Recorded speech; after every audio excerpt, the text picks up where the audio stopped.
اعوذ باللہ من الشیطان الرجیم بسم اللہ الرحمن الرحیم۔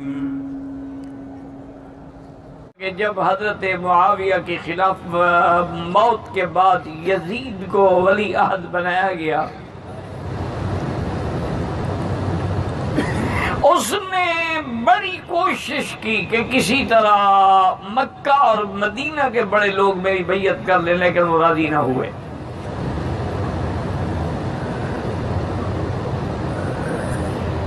اور کوفے والوں نے سینکڑوں خطوط بھیجے سیدنا حسین رضی اللہ تعالی عنہ کی طرف، چونکہ سیدنا حسن تو پہلے فوت ہو چکے تھے۔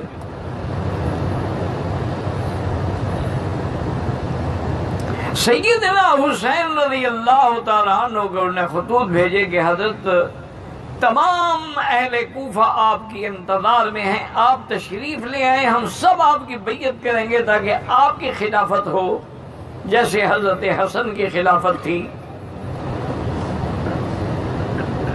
اور ہم یزید کی خلافت سے نجات چاہتے ہیں۔ حضرت حسین رضی اللہ تعالی عنہ نے اس دور میں جو صحابہ تھے ان سے مشورہ کیا تو سب صحابہ نے کہا کہ حضرت آپ اعتبار نہ کریں، آپ کوفے نہ جائیں،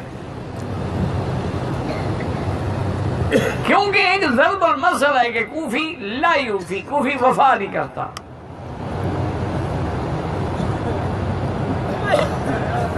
حتیٰ کہ بعض محدثین تو کہتے تھے کہ اگر کوئی راوی کوفی ہے تو خیال رکھنا کہ 99% تو جھوٹا ہوگا، 1% سچا ہو تو اس کا بھی نظر ضرور رکھنا۔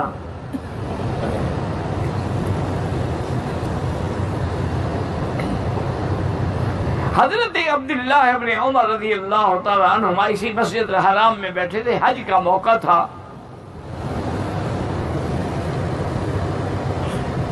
ایک آدمی آیا اور اس نے کہا کہ حضرت میں حج کے احرام میں ہوں، آپ دیکھ رہے ہیں، لیکن مشکل یہ ہے کہ ایک مچھر آ کے بیٹھا تو میں نے ایسے مچھر کو مارا تو مچھر بھی مر گیا اور اس کا خون جو ہے میرے بدن پہ بھی لگا اور احرام پہ بھی لگا۔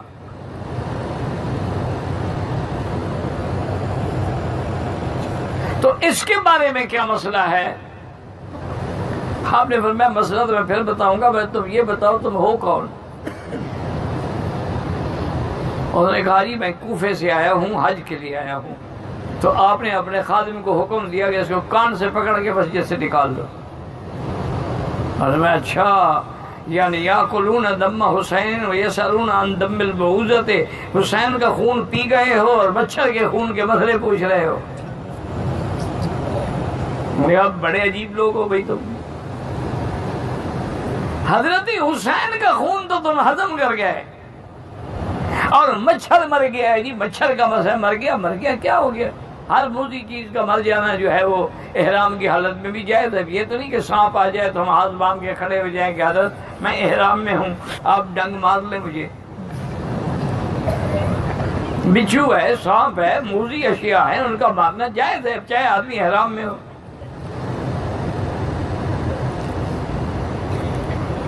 تو سیدنا حسین رضی اللہ تعالی عنہ نواسہ رسول سرکار دو عالم صلی اللہ علیہ وسلم کا پھول جو ہے، سب صحابہ سے مشورہ کرے، کسی نے بھی نہیں کہا کہ آپ کوفہ جائیں۔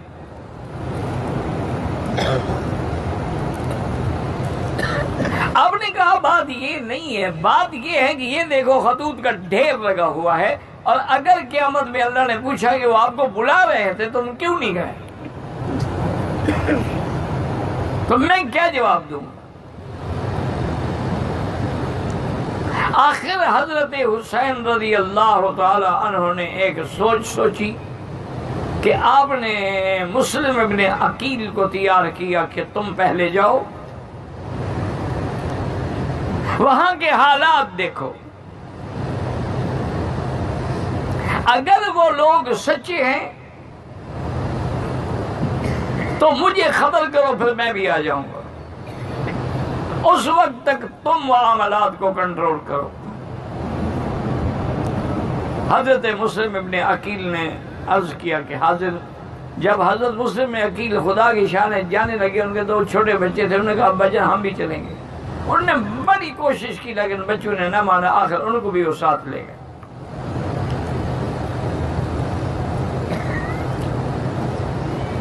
جب مسلم ابن عقیل کوفہ پہنچے تو اتنا بڑا فقید المثال استقبال ہوا کہ سارا کوفہ نکل کے باہر سڑکوں میں کھڑے تھے،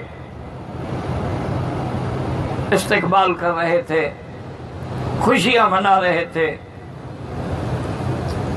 اور پھر جامع مسجد میں آپ کے ہاتھ میں تمام کوفے والوں نے بیعت کی۔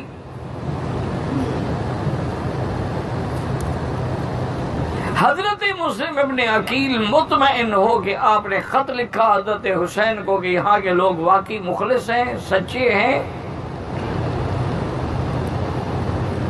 اور سب آپ کا صحیح معنوں میں انتظار کر رہے ہیں، آپ ضرور تشریف لائیں۔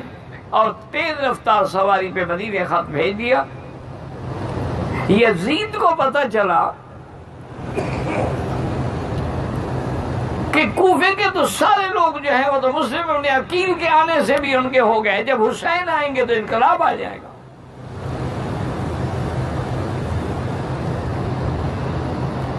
تو یزید نے فوری طور پہ وہاں کا جو گورنر تھا اس کو تبدیل کیا اور ابن زیاد کو گورنر بنا کے بھیجا اور حکم دیا کہ سختی سے کنٹرول کرو۔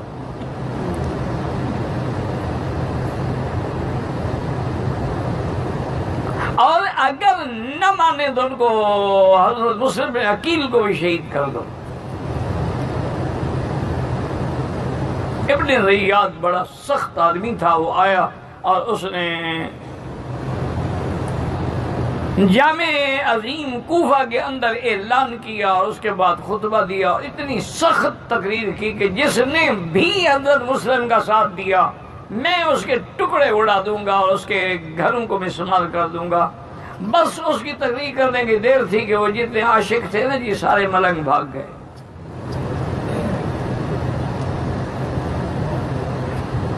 اب اکیلے حضرت مسلم بن عقیل رہ گئے، کوئی کوفے کا گھر پناہ دینے کے لیے بھی تیار نہیں۔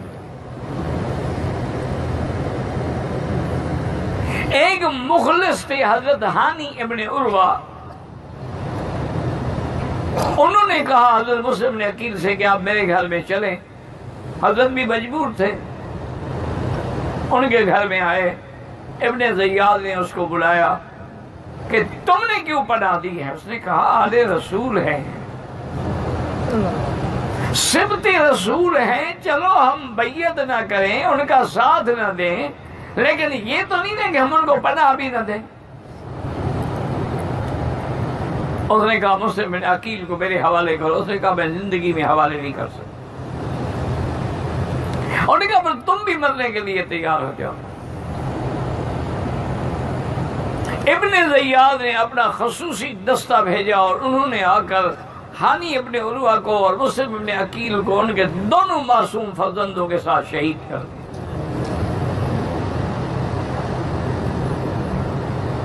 اللہ کی شان یہ ہے کہ حضرت حسین رضی اللہ تعالی عنہ خط ملنے کے بعد آپ چل پڑے تھے، اس لیے آپ کے ساتھ ساری فیملی بھی تھی، خاندان بھی تھا۔ 72 آدمیوں کا یہ قافلہ مدینہ منورہ سے روانہ ہوا اور کرب و بلا کی طرف بڑھتا رہا۔ راستے میں پہنچے تو آپ کو اطلاع مل گئی کہ بھئی کوفے والوں نے غداری کی ہے، وہ سب پھر گئے ہیں اور مسلم بن عقیل اپنے بچوں کے ساتھ شہید ہو گئے۔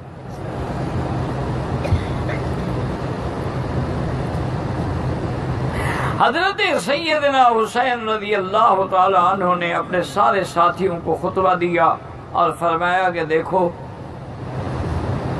اب حالات بالکل بدل گئے ہیں۔ پہلے تو ہم جا رہے تھے کہ ہماری بیعت ہوگی، آرام ہوگا، اس لیے ہم بچے بھی چل پڑے، سب چل پڑے، لیکن اب وہاں کے حالات ہمارے خلاف ہیں، لہذا میں اپنے سب ساتھیوں کو، گھر والوں کو اجازت دیتا ہوں کہ یہیں سے وہ مدینہ شریف لوٹ جائیں۔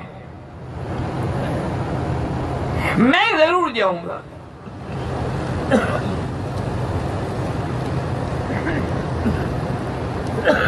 اصل وجہ یہ بھی تھی کہ حضرت آقا انعامدار صلی اللہ علیہ وسلم نے زندگی میں ایک دفعہ خواب دیکھا تھا. جب خواب سے بیدار ہوئے تو آپ کے چہرے پہ بڑے غم کے اثرات تھے. تو بی بی ام سلیم نے پوچھا کہ حضور کیا بات ہے؟ فرمایا کہ مجھے وہ جگہ دکھائی گئی ہے جہاں میرا حسین شہید ہوگا.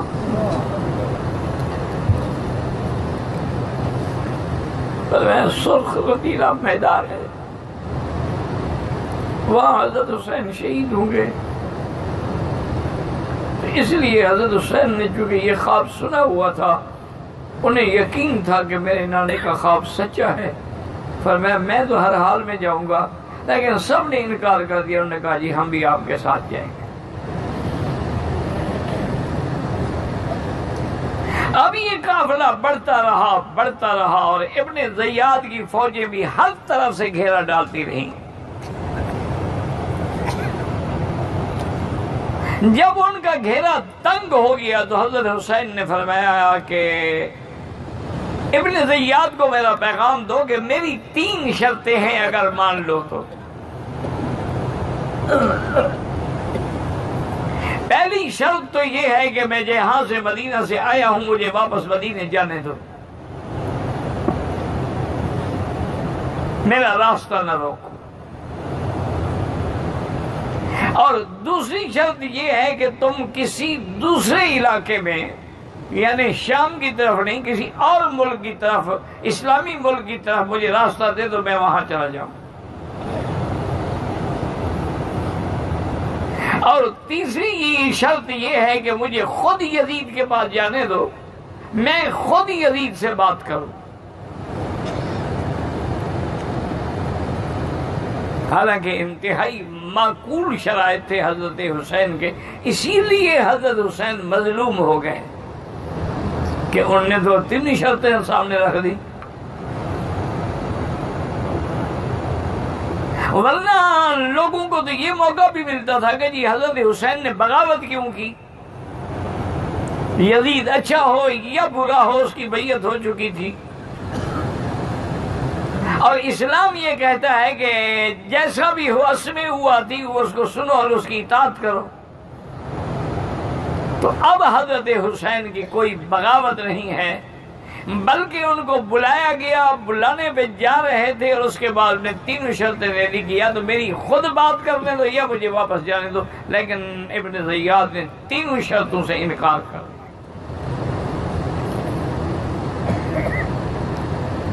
خدا کی قدرت ہے کہ این اسی کرب و بلا کے میدان میں جس کی نشاندہی حضور پاک نے بھی فرمائی تھی صلی اللہ علیہ وسلم، وہیں پہنچے، خیمے لگا دیے گئے. حضرت حسین نے بڑی کوشش کی کہ جنگ ٹل جائے، لیکن جنگ نہ ٹلی، کیونکہ وہ تو یہی ارادہ کر کے آئے تھے نا کہ ہم حضرت حسین کو شہید کریں اور یزید سے ہم انعام لیں گے.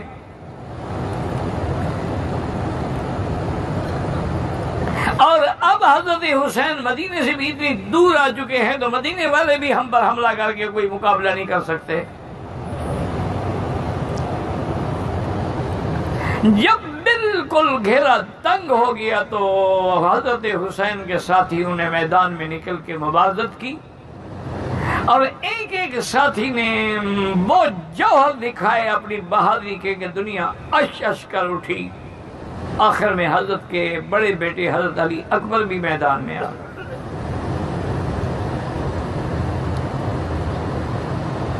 حضرت علی اکبر رضی اللہ تعالی عنہ بھی لڑتے لڑتے شہید ہوئے، اور لاش اٹھانے والا صرف حسین.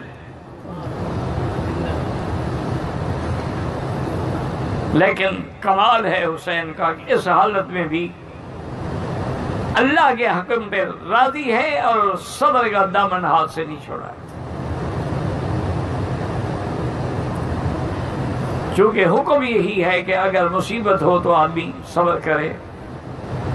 مومن کی صفت یہ ہے وَبَشِّرِ الصَّابِرِينَ الَّذِينَ إِذَا أَصَابَتْهُم مصیبۃ قالوا انا للہ قالوا انا للہ وانا الیہ راجعون اولئک علیہم صلوات من ربہم ورحمہ واولئک هم المہتدون۔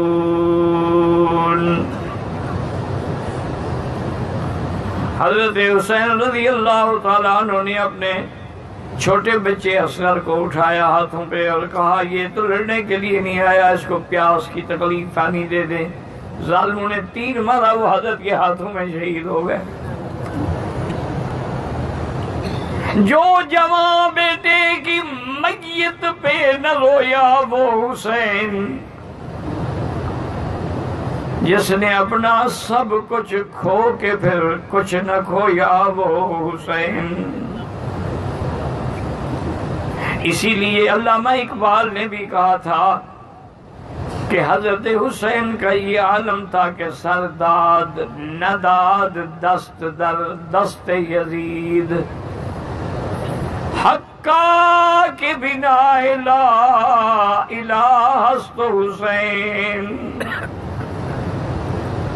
اور نے کہا کہ حضرت حسین نے سر دینا تو قبول کیا لیکن باطل کے ہاتھ پہ بیعت نہیں کی۔ وہ سمجھتے تھے کہ لا الہ کا معنی یہ ہے کہ جب ہم اللہ کو معبود برحق مانتے ہیں تو اللہ کے نافرمان کے ہاتھ پہ کیسے بیعت کر سکتے ہیں۔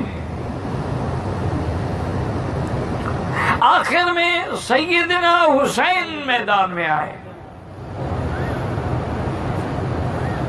بڑی مشکل سے 2 رکعت ادا کی اور اس کے بعد یہ شاہ سوار، یہ سبت محبت مصطفیٰ جو کبھی حضور کے کندھوں پہ بیٹھتے،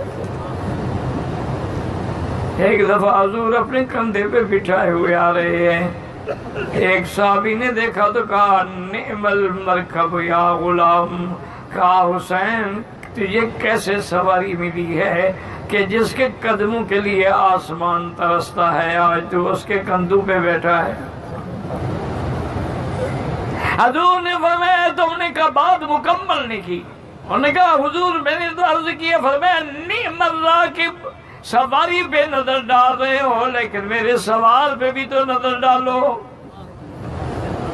کہ سوار کیسا ہے۔ سیدہ شباب اہل الجنت الحسن والحسین رضی اللہ عنہما، شمر ذی الجوشن نے تلوار کا وار کیا، آپ کے سارے بدن مبارک پہ تلوار لگتی رہی اور اللہ کا یہ شیر میدان میں ڈٹ گیا اور سینکڑوں کو اڑا دیا، لیکن آخر شہید ہوئے۔ اسی کو کسی نے کہا تھا کہ کٹا کر گردنیں دکھلا گئے ہیں کربلا والے، کبھی باطل کے آگے جھک نہیں سکتے خدا والے۔ اللہ تعالیٰ کے آگے گردن تو کٹا دی لیکن کسی ظلم کے آگے جھکنا قبول نہیں فرمایا۔ اس کے بعد پھر وہ یزید کے دربار میں بھیجے گئے، خاندان بھیجا گیا۔ میں نے پہلے بھی عرض کیا تھا کہ جلاء العیون والے نے بھی لکھا ہے کہ سب سے پہلے ماتم جو ہے وہ یزید نے کیا تاکہ دنیا کو یہ بتلا سکے کہ میں حسین کے قتل میں شریک نہیں ہوں۔ بھئی جب اقتدار تیرا ہے، حکومت تیری ہے، گورنر تیرے ہیں، فوج تیری ہے، تو کیسے شریک نہیں ہو سکتا ہے؟ تو بہرحال یہ معاملات ہیں۔ اللہ پاک نے ان کو تو مقام شہادت پہ سرفراز فرمانا تھا کہ حضرت حسین بھی شہید ہوئے، اور بعض مورخین تو یہ بھی کہتے ہیں کہ حضرت حسن بھی شہید ہوئے، ان کو بھی زہر دیا گیا۔ رضوان اللہ تعالی علیہم اجمعین، واللہ اعلم۔